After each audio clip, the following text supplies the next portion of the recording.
Hello everyone, আমি আনন্দী। আমার নতুন একটা ভিডিওতে তোমাদের অনেক স্বাগত। দিনটা ছিল 28শে মে, মঙ্গলবার। বেশ সকাল সকালই ঘুম ভেঙে গিয়েছিল। এই 1.5 মাস যখন বাড়িতে ছিলাম, দুটো দিনই খুব তাড়াতাড়ি ঘুম ভেঙেছিল। যেদিন দেখেছিলাম নিজের বাড়িতে গিয়ে প্রথম সকালটা, সেই দিন, আর এই দিন ছিল এইবার ছুটিতে শেষ সকাল। সেই জন্য এই দুটো দিনই খুব সকাল সকাল ঘুমটা ভেঙে গিয়েছিল। হ্যাঁ, 1.5 মাস ছুটি কাটিয়ে ওই দিনই ছিল আমার ফিরে আসার দিন। ছুটি শেষ, ব্যাস এবার নিজের বাড়ি ফেরার পালা।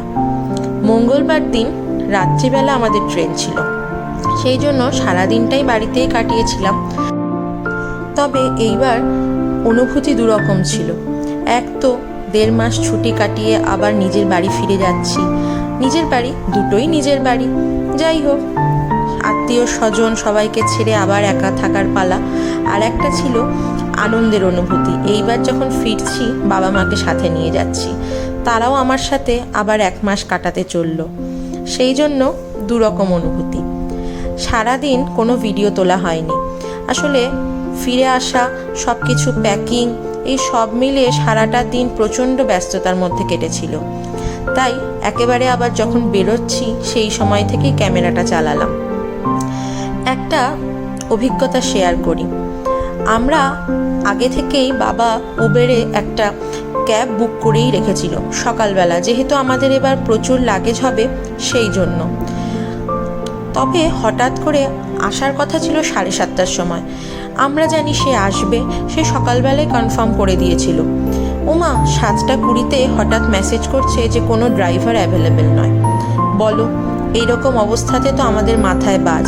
ইতিমধ্যেই আমার এক কাকা এসে পড়াতে, সে যেহেতু এই অঞ্চলে বহু বছর ধরে থাকে আর আমরা একদম নতুন, আমরা কিছুই জানি না, সে সাথে সাথে এই গাড়িটার ব্যবস্থা করে দিল। তাই আধ ঘন্টা দেরি হওয়াতেও আমরা 8টা নাগাদ বাড়ি থেকে বেরিয়েই পড়লাম। পরে ভাবছি, সেই কাকা যদি ওই সময় হঠাৎ করে না এসে পড়তো, আমরা যে কি করতাম জানি না। হ্যাঁ, হয়তো আবার ক্যাব বুক করতাম, কিন্তু ক্যাবের যা অবস্থা, এই বুকিং হয় আবার ক্যান্সেল করে দেয়, জানি না কি হতো। যাই হোক, যার শেষ ভালো তার সব ভালো। ফাইনালি আমরা বেরিয়ে পড়লাম। এই জায়গাটা একদম আমার কাছে নতুন। এই 1.5 মাসই থাকা, তাও যেন জায়গাটার প্রতি একটা ভালোবাসা জন্মেছে। তাই শেষবার যখন যাচ্ছি, বেশ ভালো করে দেখে নিচ্ছি। শেষবার বলবো না, মানে এইবারের মতো শেষ। আবার হয়তো কবে আসবো জানি না, পুজোয় আসা হবে কি না তাও জানি না। সেই সময় বসে বসে মা আমাকে সেগুলোই বলছিল যে নতুন বাড়িতে আসার পর থেকেই মনে হচ্ছিল তোরা দুজনে কবে আসবি। দেখ, তুই আসলি, থাকাও হয়ে গেল, আবার চলেও যাচ্ছিস। দিনগুলো যেন চোখের পলকের মধ্যে শেষ হয়ে যায়।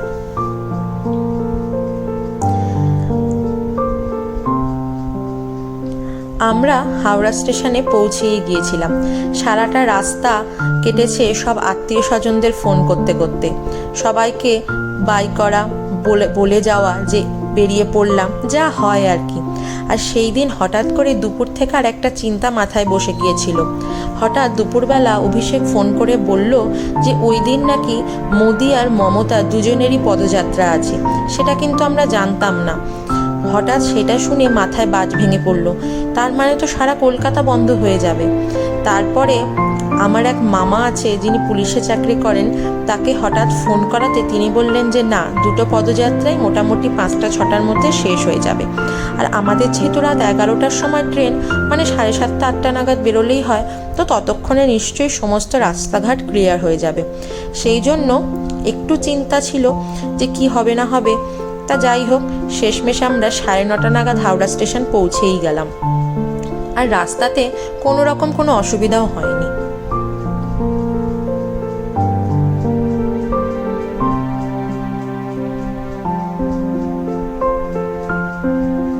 হাওড়া স্টেশন এত সুন্দর সাজিয়েছে, দেখে কিন্তু বেশ দারুণ লাগছিল। কত রকম আলো, বেশ ভালো লাগছিল। আমি বেশ 3-4 বছর পর হাওড়া স্টেশনে আসলাম ট্রেন ধরতে। বেশ একটা আলাদা অনুভূতি হচ্ছিল।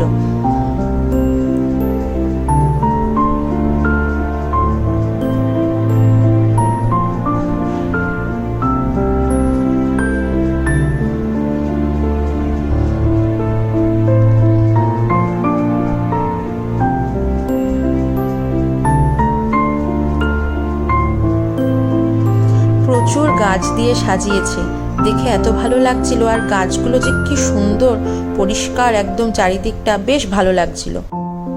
এই সাদা ব্যাগটা কেন বাবা দিল না জানো? এটাতে তারা মা আর বাবা দুজনে মিলে তাদের জামাইয়ের জন্য নিয়ে যাচ্ছে টুকটাক কিছু মাছ। হ্যাঁ, ব্যাঙ্গালোরে অনেক জায়গাতেই মাছ পাওয়া যায়, আমরা বাঙালিরা যে ধরনের মাছ পছন্দ করি, তবে আমরা যেখানটায় থাকি সেখানে খুব একটা পাওয়া যায় না। তাই সেই জন্য তারা নিয়ে যাচ্ছে টুকটাক মাছ।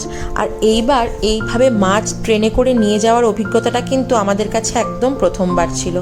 যখন ফ্লাইটে যায় তখন তো প্রতিবারই নিয়ে যায়, কিন্তু এবার ট্রেনে এরকমভাবে মাছ নিয়ে যাওয়া প্রথমবার। তাই চিন্তার মধ্যেও ছিলাম যে মাছগুলো আদৌ ভালো থাকবে তো, বা ট্রেনের মধ্যে আবার গন্ধ ছড়াবে না তো। যাই হোক, অভিজ্ঞতাটা খুব ভালো ছিল। এত সুন্দর করে প্যাকিং করে দিয়েছিল দোকান থেকে, প্রচুর বরফ দিয়ে থার্মোকলের বক্সে, যে আসার পর দেখলাম একদম ঠিক রয়েছে। আমাদের ট্রেনে আমাদের বগিটা পড়েছিল একদম প্রথম দিকে। যেহেতু ট্রেনটা যেদিক থেকে আসছে আর সেদিকেই আবার যাবে, সেই জন্য একদম প্রথম দিকে হওয়ায় আমাদের প্রচুর হাঁটতে হয়েছিল। বসার পরে ট্রেন ছেড়েও দিল। এবার কিন্তু ট্রেন অভিজ্ঞতাটা খুব একটা ভালো ছিল না, প্রথম থেকেই লেট। যেমন ট্রেন ছাড়ার কথা ছিল 10:55, সেখানে ট্রেন স্টেশনে পৌঁছালোই 11:30, এখানেই লেট।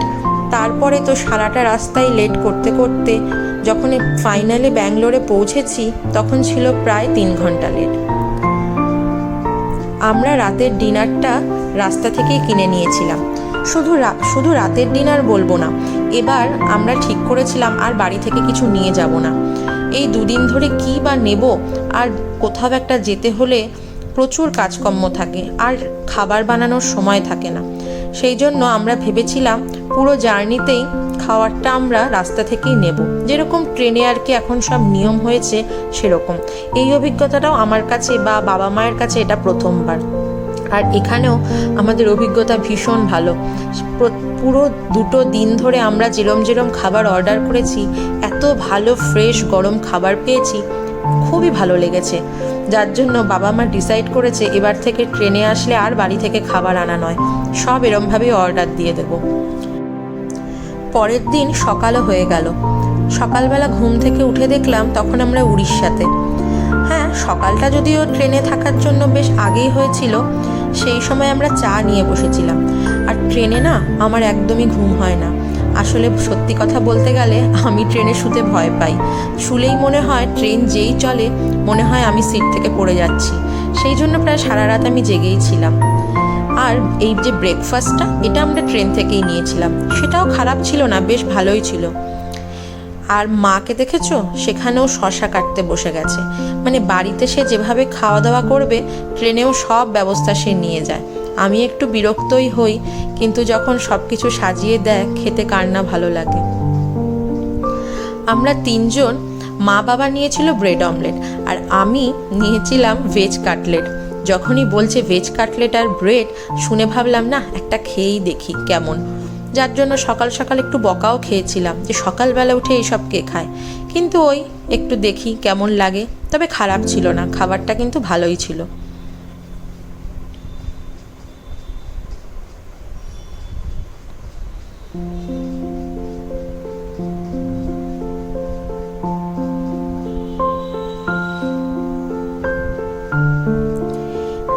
ব্রেকফাস্টটা করতে করতেই হঠাৎ পর্দা সরিয়ে দেখি চিল্কা। উড়িষ্যার যেটা বিখ্যাত চিল্কা লেক, সেই চিল্কা। হ্যাঁ, পুরী যখন গেছি ছোটোবেলায়, প্রচুরবার পুরী গেছি, তখন একবার ছোটোবেলায় গিয়েছিলাম, কিন্তু এইভাবে ট্রেন থেকে দেখা অভিজ্ঞতাটা এবার আমার প্রথম।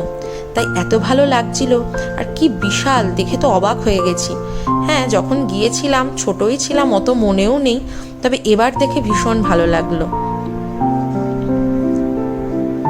ব্রেকফাস্ট সেরে আমরা সবাই একটু শুয়ে পড়েছিলাম।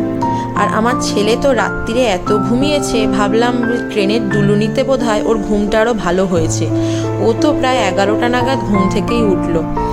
সেই সময় আমাদেরই মনে হচ্ছে উফ, আর বসতে পারছি না, এবার একটু শুই। ব্যাস, তারপরে তিনি উঠে পড়লেন, আর শোয়া কোথায়। যাই হোক, এখানে বসে বসেই বাবা দুপুরের লাঞ্চটা অর্ডার করে দিয়েছিল। আমাদের এমনিতে তো ট্রেন লেটই করছিল, তাও ওই বিশাখাপট্টনম যখন আসবে সেই সময় আমরা ওই স্টেশন থেকেই লাঞ্চটা অর্ডার করেছিলাম। তো ওখান থেকেই আমরা যেই আর গেলাম স্টেশনে, সাথে সাথে আমাদের সিটে এসে লাঞ্চটা দিয়ে গেল। খুলে এত ভালো লেগেছিল, আমরা আসলে বুঝতে পারিনি। আমরা 3 জনের জন্য 2টো রাইস অর্ডার করেছিলাম, কিন্তু খুলে দেখছি এত কোয়ান্টিটি দিয়েছে যে 3 জন খেয়ে শেষ করতে পারিনি। একটা বক্স রয়েই গেছিল, আর ট্রেনে তো খাওয়া দাওয়াটা একটু কম করাই ভালো, সেই জন্য একটা বক্স আবার রয়ে গেছিল। একটা বক্স আমরা ধরিইনি, যেটা আমরা রাত্রিবেলা আবার খেয়ে নিয়েছিলাম। আর একদম ফ্রেশ ছিল, এত ভালো টেস্ট ছিল, আমি ভাবতে পারিনি এইভাবেও খাবার আসলে এত ভালো খাবার আসবে। সাথে বড় বড় পেঁয়াজও দিয়েছিল, খুব ভালো লেগেছে। দুপুরবেলা একটু শুয়ে হঠাৎ দেখি একটা নদী ক্রস করছে। এত বড় নদী দেখে ভাবলাম এটা নিশ্চয়ই কোনো বড় নদী হবে, কিন্তু বুঝতে পারছি না। তারপর সাথে সাথে গুগলে সার্চ করে দেখলাম এই নদী ছিল গোদাবরী। বেশ, গোদাবরীর দর্শনও হয়ে গেল। প্রচুর বড় নদী, কিন্তু মাঝখানে অনেকটা জায়গা চড়ও পড়ে গেছে, তারপরেও অনেক বড়।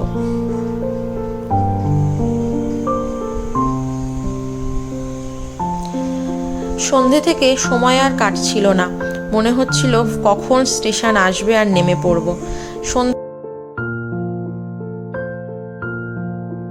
যাই হোক, সকাল সকাল ভোরবেলা ঘুম ভেঙে গেছে 4:30 পৌনে 5টা নাগাদ, তখন সবে সকাল হচ্ছে। সেই সময় আমরা ছিলাম তামিলনাড়ুতে। কাটপাট্টি ক্রস করে সবে তামিলনাড়ু থেকে এবার ট্রেন আস্তে আস্তে আবার কর্ণাটকে ঢুকছে। কর্ণাটকে ঢোকার পর ট্রেন প্রচুর আরও লেট করেছিল, যেন এগোচ্ছেই না। আসলে যেহেতু প্রথম থেকেই লেট ছিল, সেই জন্য লাইন ক্লিয়ার পেতেও বোধহয় আরও লেট হয়ে গেল। যাই হোক, ফাইনালি আমাদের নামার কথা ছিল 6:45টায়, আমরা নামলাম 9টায়। আর আমার ছেলের অঙ্গিভঙ্গি দেখেছো? এই সমস্ত কায়দাগুলো ও নতুন শিখেছে, সেই জন্য সবসময় এগুলোই করতে থাকে।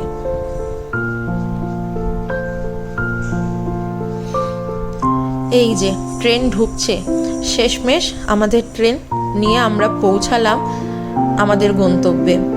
2টো রাত ট্রেনে কাটানোর পর শেষমেশ স্টেশনের দেখা পাওয়া। না, স্টেশনের দেখা তো আগেও পেয়েছি, মানে আমাদের গন্তব্যের যেখানে আমরা নামবো সেই স্টেশনের দেখা পাওয়া। উফ, মনে হচ্ছিল এই সময় ট্রেন যেন আরও আস্তে হয়ে গেছে, আর একটু জোরে চালাতে পারে। যাই হোক, এই করতে করতেই আমরা ব্যাঙ্গালোর স্টেশনে ঢুকে গেলাম। চলো আজকে এই ভিডিওটা এখানেই শেষ করি। আমার এই চ্যানেলে যদি তোমরা কেউ নতুন হও, প্লিজ চ্যানেলটা সাবস্ক্রাইব করো। আর আমার এই ভিডিওটা কেমন লাগলো কমেন্টে অবশ্যই জানিও। ভালো লাগলে একটা লাইক করে দিও। দেখা হবে অন্য একটা ভিডিওতে। আজকের মতো টাটা।